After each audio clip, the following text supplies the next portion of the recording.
বিএনপির মহাসচিব মির্জা ফখরুল ইসলাম আলমগীরের বক্তব্যের সময় উপস্থিত দর্শক শ্রোতারা বিএনপি চাঁদাবাজ স্লোগান দিয়েছেন। বিএনপির নেতাকর্মীদেরকে মাঠ পর্যায়ে কন্ট্রোল করা যাচ্ছে না। চাঁদাবাজির সঙ্গে যুক্ত, জমি দখলের সঙ্গে যুক্ত, টেন্ডারবাজির সঙ্গে যুক্ত। যেই লোক একবার দেশের বাইরে গিয়ে নাগরিকত্ব নিয়ে সংসার পেতে বসে দেশের বাইরে, সেই লোকের দেশপ্রেম আছে, এটা বিশ্বাস করার কোনো কারণ নাই।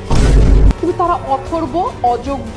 যিনি 15 বছর আওয়ামী লীগের শাসনের বিরুদ্ধে মুখ খুলেছিলেন, বিএনপির নেতাকর্মীদের পক্ষে আইনজীবী হয়ে লড়াই করেছিলেন, সংসদে দাঁড়িয়ে বজ্র কণ্ঠে দুর্নীতি নিয়ে ঝড় তুলেছিলেন, দলের দুঃসময়ে অগ্র ভূমিকা পালন করেছিলেন, আজ সেই রুমিন ফারহানা বিএনপি থেকেই বহিষ্কৃত। এ যেন বিশ্বাসঘাতকের ভূমিকা পালন করল বিএনপি। কারণ একটাই, বিএনপির চাঁদাবাজি নিয়ে কথা বলা। আমাকে ভোট দেবেন, চাঁদাবাজি, মামলাবাজি, মামলা বাণিজ্য, জমি দখল, দোকান দখল, ব্যবসা দখল, এই সব কিছুকে না বলার জন্য। এদিকে স্বতন্ত্র প্রার্থী হিসেবে মনোনয়ন পেয়েই রুমিন ফারহানার জনপ্রিয়তা তুঙ্গে। আমি তো দেখলাম বহিষ্কারের পরে সারাটা কয়েক গুণ বেশি বেড়ে গেছে।